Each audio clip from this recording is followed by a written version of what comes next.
All right, great. Hi, guys. I'm Lauren. I'm a student organizer with Chicago Area Peace Action DePaul, and I will be helping moderate this conversation today. I wanted to welcome you all to this panel, creating organizing spaces that don't lead to burnout. It looks like we have a few interested folks here, and understandably so. Addressing burnout is really a vital part of organizing and sustaining social movements. And honestly, I'm sure you guys would agree, a skill that more activists and organizers should feel proficient in. Today, we'll be hearing from Leah Bay, co-founder of the Burnout Project and Civic Tech Vancouver, Ebony DeBerry, a mom, former CPS teacher and organizer with One Northside, and Kathleen Dillon, an educator and first-year Ph.D. student in composition and rhetoric.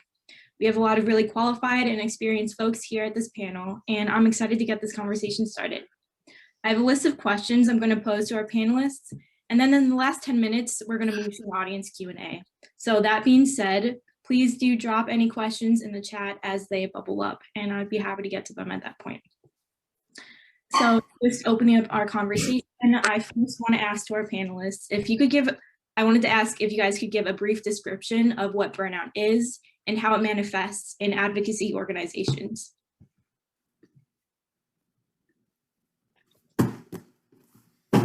I will put this in the chat so you can reference that. But just to get started, I guess, when anybody here, I can say it again. Can anybody give me a brief description of what burnout is and how it manifests in advocacy organizations? I could go. Oh, Leah? Sure. Yeah, happy to go first, and then we'll take it over to Kathleen after. So yeah, thanks folks for having me. My name is Leah. I co-founded an organization called the Burnout Project. I would also love for this to be a conversation. I think we're an intimate group here today, so to have a back and forth rather than just us be talking all the time. But to answer your question, Lauren, I think, a big thing happened a few years ago, which is the World Health Organization finally defined burnout as part of their defined kind of illnesses and issues, and they defined it as an occupational phenomenon resulting from chronic workplace stress. But I think the reality of 2021 is that our definition of work keeps expanding, which can be so pervasive as well. So I think in advocacy organizations, we work in such high pressure, rapid response environments that frankly enable burnout. And the social causes that we tackle and work on just seem so large and daunting that it's tough not to try to give our everything and deplete while we do that. So I think it's kind of a common theme, unfortunately, that burnout manifests so much in advocacy organizations that we lose our personal health and sustainability along the way. But I think it's also important to recognize that burnout is systemic. We are fighting against like capitalistic systems that tell us to keep producing and working and hustling. And I think it's really important to remember that fighting for social causes is a marathon and not a sprint. Kathleen, maybe I'll turn it over to you there. Well, that was brilliant. I think that set up anything I could say very well. I consider myself a burnout survivor. I have been burnt out in my organizing work and in my nonprofit work before. I left that work to go back to school, and I really am trying to employ better practices to not get burnt out in this new stage. You know, I took a personal definition here for burnout. It's this feeling that you don't know how you're going to make you don't know how you're going to make it through the day, let alone the next day. You have trouble falling asleep even though you're exhausted because you're anxious about the tasks ahead. You don't know how you're going to have the energy to do what you need to do, and you spend so much time worrying about it instead of maybe doing some things you could be doing to, address what you need to do. But that's the thing. You can't just solve it on your own, right? These are systems putting us in this position, and yet we're told that we're supposed to take care of it. We're supposed to get better. Maybe an organization brings in a meditation coach, and you have an hour break from your hectic day, and then you're supposed to just be good after that. But the schedule itself doesn't change, right? And so systems perpetuate this. A capitalistic culture perpetuates this. And I've even been a part of advocacy organizations and nonprofits that practice agitation, right? where you are agitated, when folks feel that maybe you could be doing more, but they don't know your trauma history, they don't know what you're going through. And so being burnt out is just feeling pretty dejected, right? And not knowing how you can keep up. So I'll leave it at that. Yeah, I think Leah gave a great explanation of the term. I would say that I'm more interested in the second part of the question, is like, how is it manifesting? I think burnout manifests psychologically in like a lot of self-doubt, negative self-talk, low morale, feeling like you're not doing enough. Look over there, that other organizer is doing so much more. People are suffering, and the guilt of not fixing it just keeps circling back and affecting your mental health at all times. So sleeplessness, restlessness, a lot of people drink too much, eat too much, shop too much, just trying to feel this emptiness of not doing enough, not being enough. In your physical body is manifesting in a lot of pain. A lot of organizers I know have gut issues. A lot of organizers I know have, bad stress in their necks, their shoulders, their bodies are being affected by the level of stress and the level of urgency that is injected into their daily lives. And not only that, but hearing the trauma of other people so so frequently, we're carrying that with us. We're not just sharing stories, we're not just trading stories. People are leaving an imprint on you, and it's affecting your mental health and your physical health at all times. Yeah, Ebony, I'm really glad you bring it up, because I feel like a lot of people conceptualize burnout as like a mental and like emotional thing, when like it manifests corporally too. Like that people, like I feel like people don't understand how stress manifests in the body in that way too. And like Leah and Kathleen, how you're talking about how this stems from like very capitalist culture that puts, a lot of emphasis on productivity and not really on the individual, is like so important to consider. And that being said, like, again, what you were saying, Leah, about having other folks from the room like come and contribute, I'd love to hear what other folks have to think too. So if at any point you'd like to chime in and like talk about what burnout means to you or how it's affected you or your organization, I think we'd love to hear that as well. So I'm gonna leave a little space for folks to chime in if they want to, but then after that, I'm gonna move into my next little question. I'll just say I resonate with all three of your comments. I've always said this work is kind of like my antidepressant.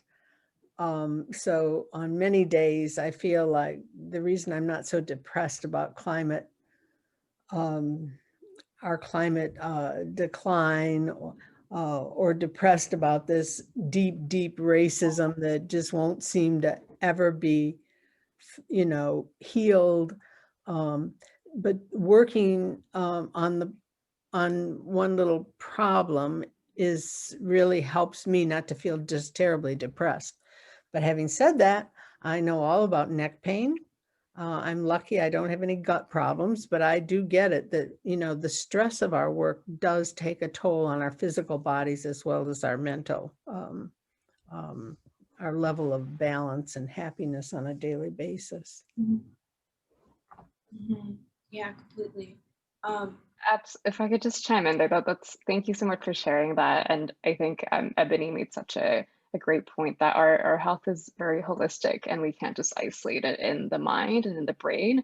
I see Kathleen post in the chat that the chronic pain flare-ups while burnout, and I find that as well. I have like a chronic health issue, and whenever I'm stressed or burnt out, it always flares up. So all of this is so interconnected. I think it's very wise that we take that into account in managing our own sustainability.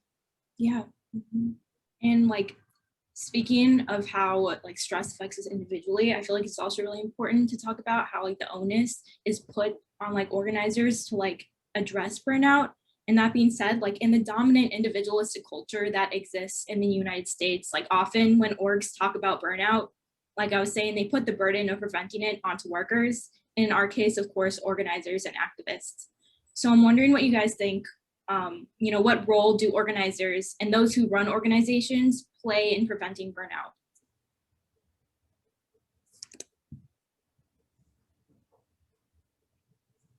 I think taking breaks from the work to just have some kind of fun with each other.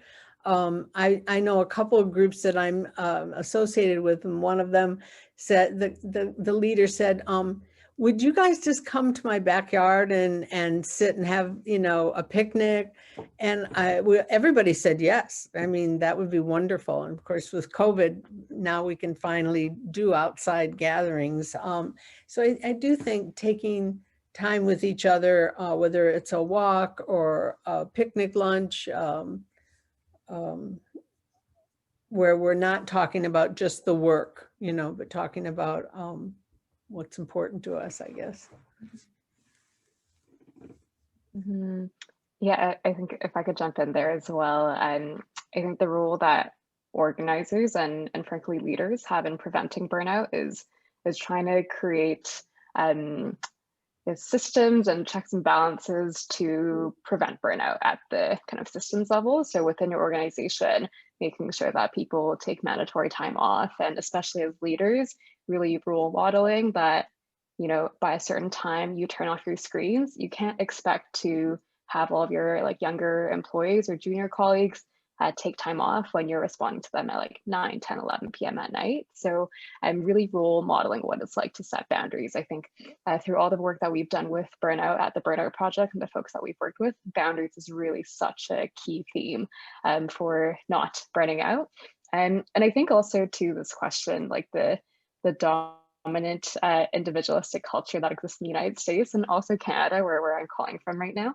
I think it just also calls for a lot of self-compassion, because there is only so much that we can do as individuals to set boundaries and to do this work when there's so much happening at the systems levels. There's really only so much that we can do. And so it calls for a lot of self-compassion for ourselves too. This is Mary. I really appreciate everyone's comments and relate to them intensely. I'm in a number of organizations, all of which are strictly volunteer, no office, no staff, no pay, nothing like that. And yet it's almost as if we're competing with those who are getting paid to do this work. I'm spending easily 40 hours a week at all these various tasks and commitments. And there's just never enough time, but there's always this feeling that if I don't do it, it won't happen, which is, you know, which is arrogant on my part, and it can't be true, but it sure feels true a lot of the time. Mary, I would just love to chime in now and say thank you so much for sharing that. And for having this self-awareness to realize that is problematic, this idea that it's not going to happen unless we do it. But like you, I have felt that way before. That is very normal in our work. We can critique it, but also want to acknowledge that is normal. I was a part of a nonprofit where, you know, I will admit, after I left, they hired 3 full-time people to do the work I had been doing. So perhaps it makes sense that I was burnt out. But while I was there, I felt like I had to do all that work. And I see now why it was a little difficult. I felt like it wouldn't get done if I didn't do it. And I had a bit of a complex about it, right? Where I had finally saved up the money to go to Japan to visit my friend who's been living there for 5 years now, right? And I was so thrilled that I was able to take this trip of a lifetime, and my boss was texting me on WhatsApp the whole time. And I responded because I felt like things were going to fall apart if I didn't respond, right? And I could feel my blood pressure rising when we're at some beautiful site and I'm just furiously typing away because it's going to fall apart if I don't address it. Well, I don't live that way anymore. I refuse. I need to take breaks. You know, I really think that leaders can really model that in an organization. I feel a little bad thinking back on that time. I was a mentor to many students. I was a supervisor to many student employees. And did I teach them appropriate boundary setting? I don't believe I did. I think I taught them dedication. I think I taught them what someone can do with the time and resources they have, but I don't think I taught them good work-life balance. And I think I can do a better job in the future with work with students for sure. So thanks for sharing and getting my thoughts going, Mary. Beautiful. Thank you. Yeah, I think that's a really important point about how work like this like tends to infiltrate your personal life. And I'm sure to like all of our educators here, that would also like resonate deeply with you guys, because I feel like especially like teaching work really tends to like bypass like regular work boundaries. And like even in the context of COVID, I feel like it's gotten so much worse, like at least for me, like when I'm at my desk and my desk is like my work like for the day, and then you leave in the living room and then things just get blurred. So I'm sure like COVID to a degree has like exacerbated this all for us. So yeah, I don't know, I think it's really important to discuss community care and maybe how community care can help address burnout. So I would love to hear you guys talk about like what role community and community care plays in preventing burnout, and maybe how we can also build it into our movements. I just want to comment on the last question. I think that organizations could be a lot more responsible. Yeah. I think that conversations like this one need to take place a lot more frequently. I think employees and leaders need to be encouraged to reflect more often, keep a kudos folder. We need to celebrate small wins. We need to figure out how to encourage time off. I loved what you said, Leah. Like, if you have time off, take the time off. We need to create an environment where it's okay to be sick and take time off and recuperate. I know in my organization, no one was ever sick. No one ever took days off. And you would look at them and they'd be green and peaked and in the office. And what that taught me as a young organizer is it's not okay for me to be sick. I have to keep grinding no matter what, no matter what's going on in my life. The world is waiting on me to respond. And that is, it's so belittling to good people to think, you know, that your place in this world is to be miserable in order to be of service. There has to be more appreciation for people doing the work, more celebration for people doing the work, and acknowledgement that this is hard work. We cannot be pretending to be okay. It's creating a false environment of well, it's just me. It's just me that's not okay. And, you know, and I can't let them see me weak, and I can't let them see me failing. And it's all psychological, and it's all not good or healthy for us. We need bosses that say, you've worked a lot this week. You've worked a lot this month. You need to take some time off. You've done some really great things, you know, and other people are looking at you. So why don't you take some time off? Yes, Ebony, yes to all of that. I think just two things came to mind as you were sharing, and we need to normalize joy. I think we are just grinding and hustling and working our butts off all the time that we don't take the time to celebrate the small joys. But really, when it comes to social change, the small wins are really all we have. Social change takes so long to create. So if we can't celebrate the small wins, what and when are we ever going to celebrate? So I think normalizing joy is okay, and we're allowed that, and that's good.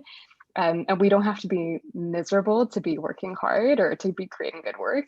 But also normalizing rest. I think sleeping or resting, or there's lots of different types of rest too. It's not just physical rest, like emotional, mental, spiritual, and making sure that all the different kinds of rests are checked off for us, so that when we are rejuvenated and we don't feel depleted and actually have a full cup to draw from, then we can actually give to others as well.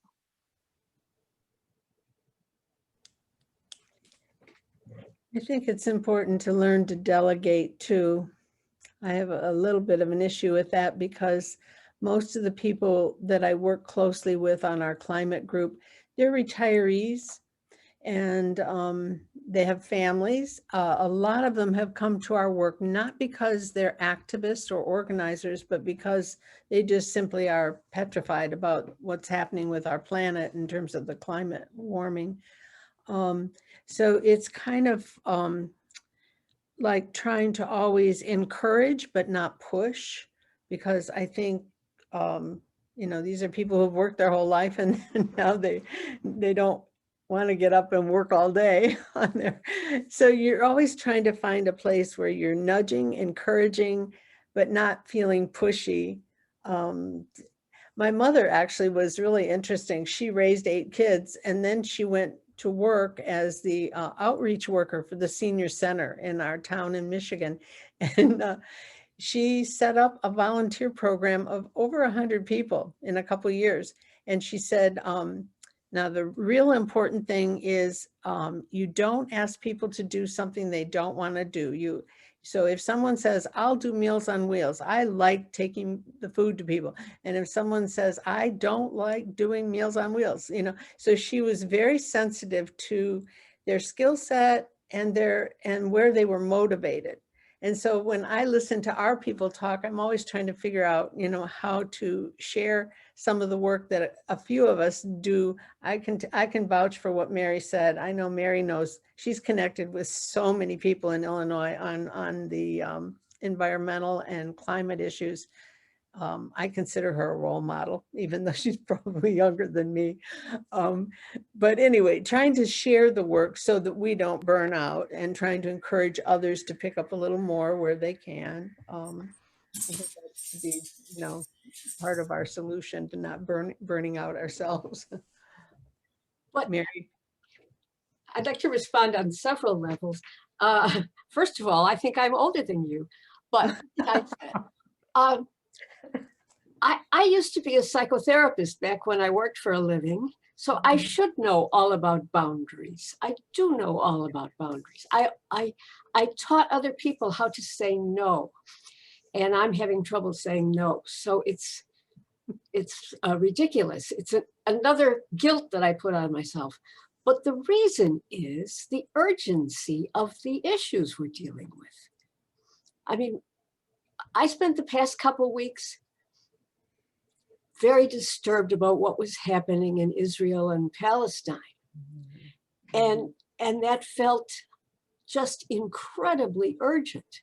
And that's what makes us push ourselves past our boundaries. We're not working for an advertising agency worried about how much toothpaste we're selling. This is a motivation that goes much deeper. And that's why we abuse ourselves, I think.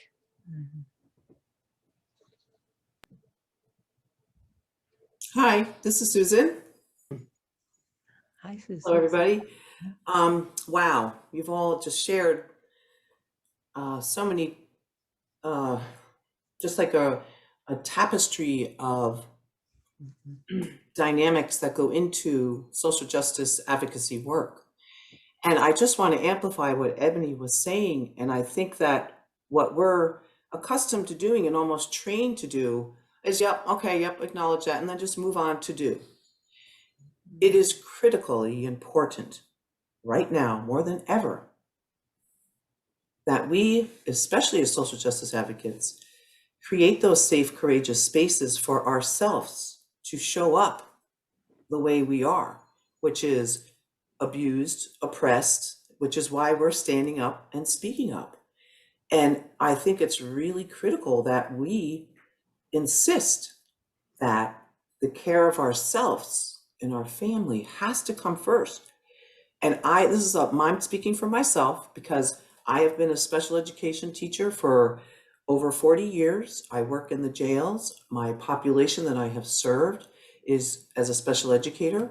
You know, if you don't do the unrealistic caseloads they provide, they write you up and you're underperforming.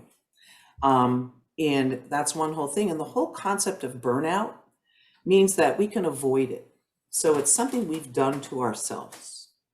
And I'm not like taking judgmental positions at all on the terminology, but words really matter more now than ever before.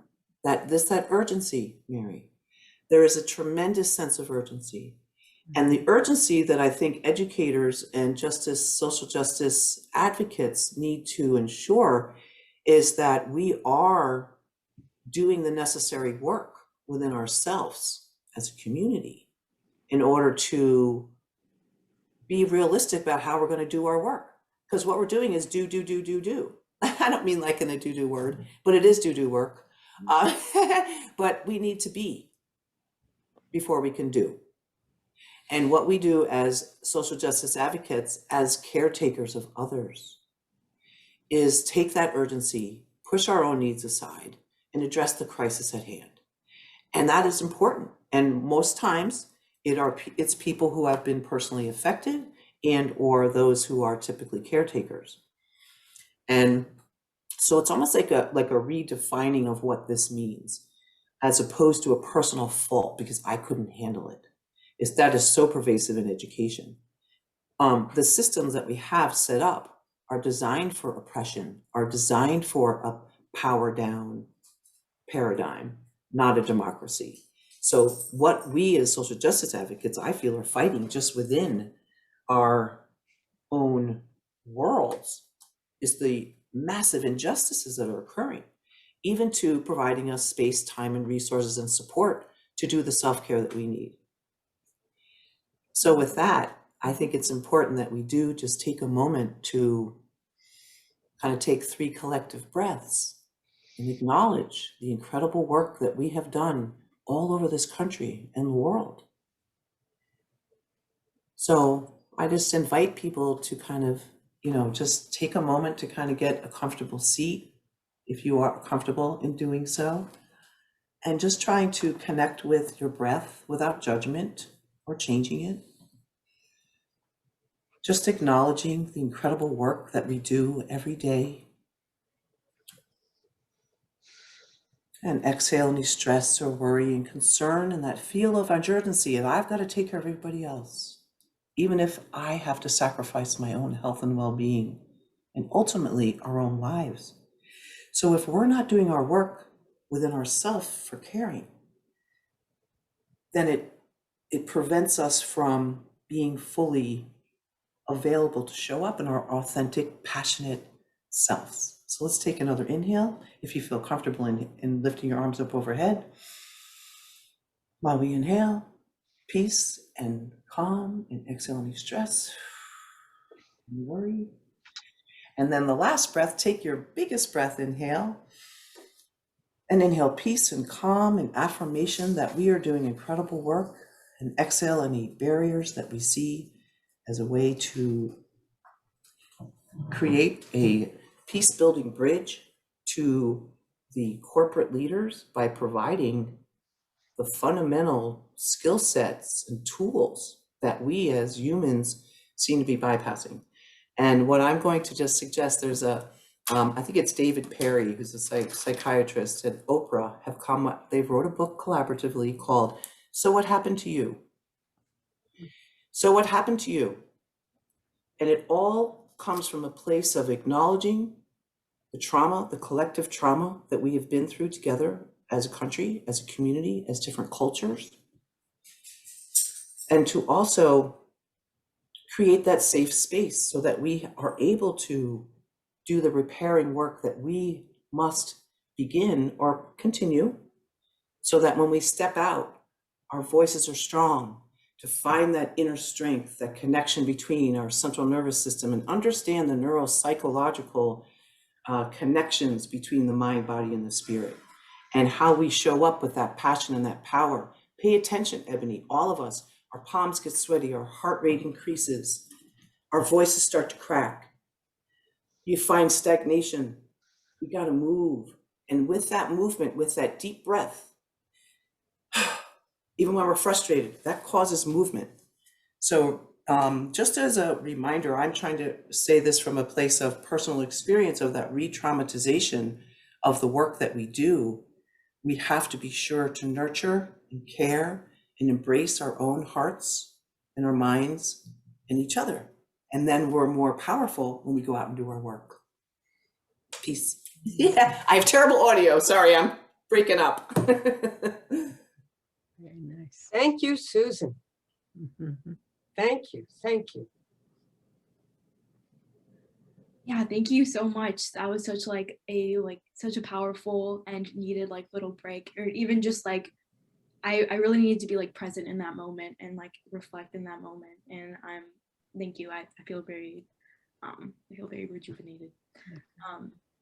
So yeah, I know you were talking about community briefly, so I'd really love to return to this notion of community in everybody's organizations. And I'd love to hear more about how community care has played into preventing or addressing burnout in your own personal spheres, and maybe how we can work on building that into our movements in the future.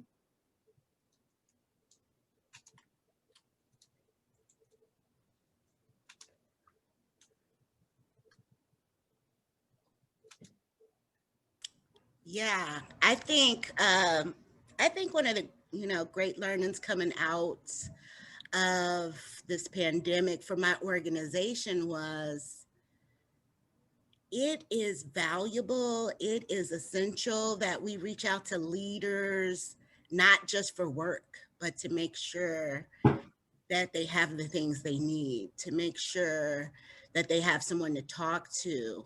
We have a lot of leaders who live alone, and we wanted to check on them because there's this awful pandemic and people are dying and no one can leave home.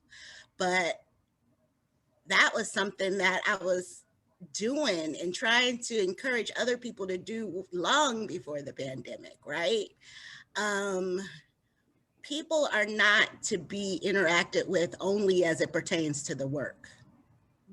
That is transactional. That is toxic. That is not okay. And there were so many people I work with that thought that was normal, that that is all we have time for, that the urgency of our work creates only a space to interact for the work.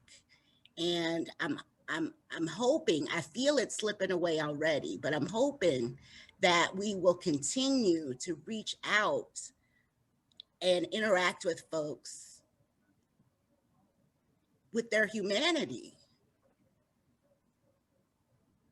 with that just leading and guiding. I agree with Susan. We have to do the individual work. We also have to do the community work and let people know that we can be trusted, we can be relied on, we have integrity. It's not just about what you can do for the movement, but it's about your being. We were able to make sure people had technology because we were moving over to a space where technology was the only thing. And we should have been concerned about people's technology beforehand. We were still, I just don't want the new learnings to disappear, right? We should be concerned about if people are eating every day. We should be concerned about, if they're able to interact with technology. We should be concerned about their whole humanity. People were calling me and checking on me for probably the first time ever in my life. It feels good. It feels good to know that people just don't interact with you to drop their load with you, right? I need these things done. Listen to my hard story. Help me find a solution. But no, are you okay? How's your kid? You know? So it will make us stronger if we build that muscle. If we let people know we care about them, it will make us stronger. They'll last longer. They'll be more willing. It won't be like herding cats. There's an old African proverb. I don't remember which country it's from or which tribal it is from, but they don't greet each other with, "So how are you?" They ask, "So how are the children?" That is the community question. When you see people anywhere in the community, "So how are the children?" Because if the children are well, that's a barometer to know if the family is well. And if the family is well, then the community is well. And if the community is well, then the wider, and it ripples out. And that's also an old Chinese proverb as well. So it kind of combines them both. But so I think that if we lead the people that we collaborate with and manage and lead or projects to almost create that safe, courageous space to ask, "So how are the children?" Then we discuss that. "Oh, they're this, they're that, they don't have food, they don't have a place to live, their family's getting evicted." That has that tremendous ripple out effect. The other thing that's really amazing to me that's becoming to light through advocacy work is the millions and billions of dollars that we spend after the fact, dealing with the chaos and the crises that we've allowed corporations and systems to create. So I like to look at systemic indicators as opposed to personal outcomes to evaluate. So in order for me to achieve my personal outcomes or goals or objectives, the systemic infrastructure, these systemic indicators must be in place in order for all the other pieces to, work effectively together. So that's just another way to kind of just to shift the group accountability, or shift the whole mindset into, "Oh, it's that person or it's that thing." We have to step it back. Companies like Nike, which are being advertised, make billions of dollars.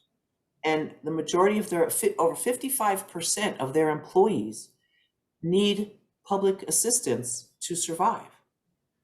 So I'm going to repeat that. Nike's employees in the United States, US employees, 55% of Nike's employees qualify for public assistance because they don't make enough money.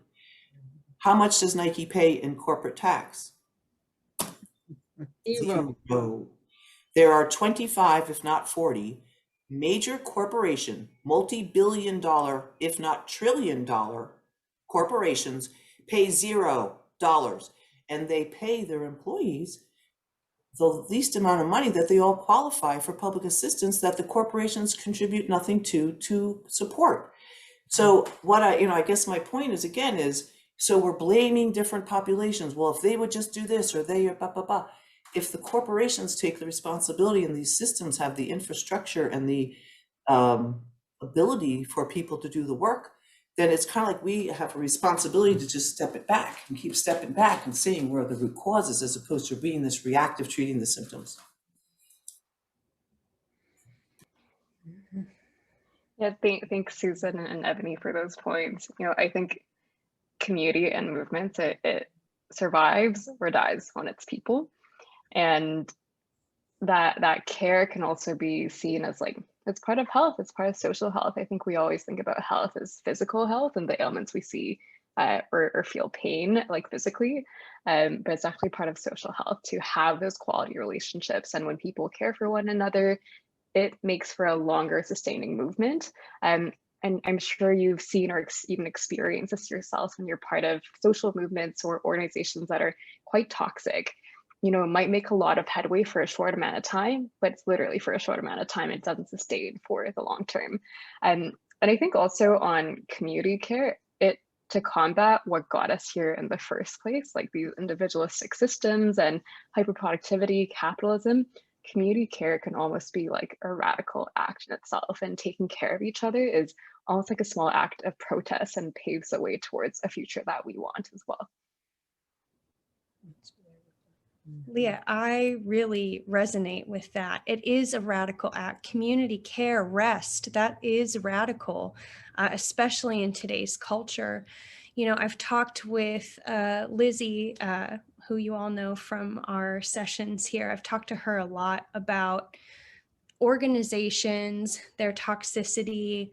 But something that we've been speaking about recently is how, you know, an organization can be doing great work with the peace movement, for example, right? They can be really calling out the US military industrial complex. They can have great graphics. They can really be passing on positive information. But is the peace movement showing up in their staff meetings? Is it showing up in interpersonal conversations? The peace movement starts at home.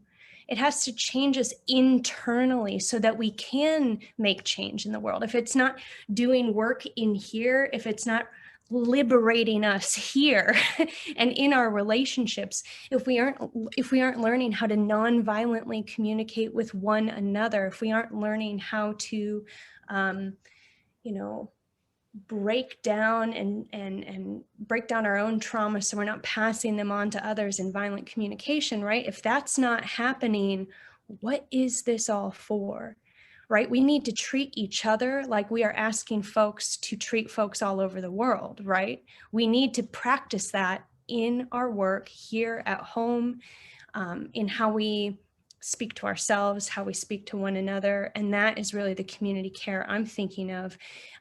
You know, I've mentioned I've been a part of organizations who have had a more agitation model, but I think there are ways to speak to one another where we can, you know, really care to check in. I'm thinking about what Ebony said. When you ask someone if they're okay, you better be prepared to listen. And maybe even help if you can, right? See if you can help, but don't even bother asking if you don't care to listen. I think there's a lot we can do to change the culture. And again, I think I'll just leave it on that. The peace movement starts right here. It starts at home. Mm-hmm. Yeah, that's a really good point.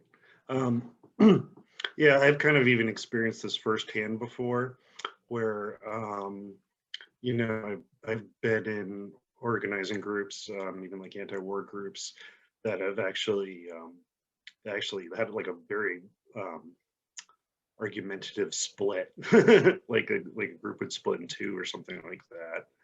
And you know, I just found that personally very devastating, and I even had to step away from organizing for like probably about a month or a month and a half, and then just kind of work my way back in.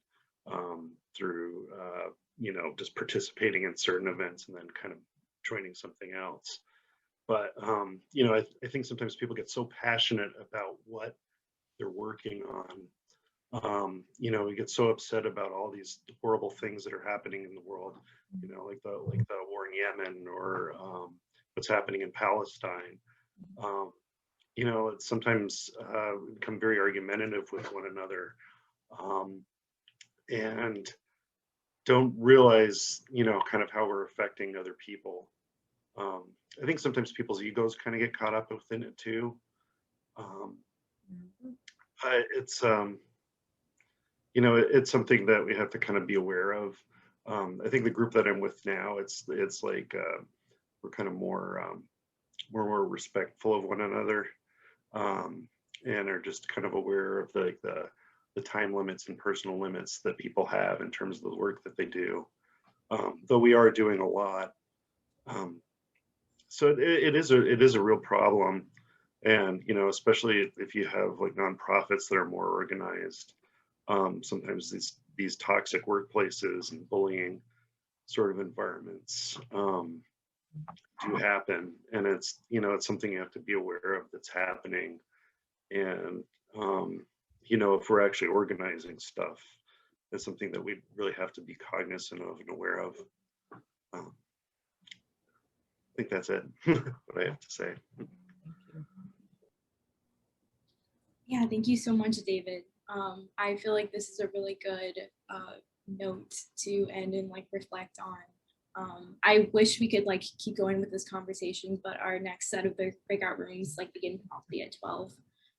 So I really just want to take a moment to thank our panelists, Leah, Ebony, and Kathleen, and also Susan for some really like wonderful and powerful remarks. I feel like each of you contributed something really important to this conversation, and I don't know, I really feel like I got something out of this panel. So I want to deeply thank you all for coming and like having these conversations with us all, because burnout is such like a prevalent issue in like organizations just like across the board. And I feel like it's important to keep having these conversations like with your community in the future. That being said, I will momentarily post a link in the chat, which will direct you to our breakout room webpage where you can pick our next breakout room. It's our last one of the Peace Summit. And yeah, it begins at 12, ends at 12:45, I believe. And then we'll be heading into some closing remarks. So I will be posting this into the chat. And can I just ask where people are located? I know you guys are in the Chicago kind of Midwest. I'm in the Baltimore, Washington, D.C. area. But I'm involved with a lot of different groups around the country, you know, like Poor People's Campaign and Maryland Progressive and a lot of youth advocacy groups. And I'm connecting with someone this week who is interested. She organizes national calls with hundreds of people on them, and then we all have action items and things. What I'm kind of envisioning real quickly is that we begin and end a lot of our advocacy sessions and work kind of doing what Ebony was saying. It's like kind of let's just embrace each other, kind of arrive and set our intention for our session where it doesn't have to be transactional. And so I'm working on ideas on how we can invite other social justice workers into even a wellness kind of workshop to, you know, start with the most important work of all. So just an idea. So that's why, where are you, Ebony? And where are you guys? You all in Chicago? Okay, I got buddies in Chicago and I work with some groups there too. What group are you with, Ebony, in particular? I'm at One Northside. We organize on the North Side, and it sounds like you're affiliated with a lot of people's actions groups. Yes. Yeah, we're in there. We're in there. You can find me in there. People's Action. We're an affiliate. Oh, yes. I'm all about the healing. I don't think we're winning anything without healing, guys. We have to figure this out. We have to. It's the most urgent matter.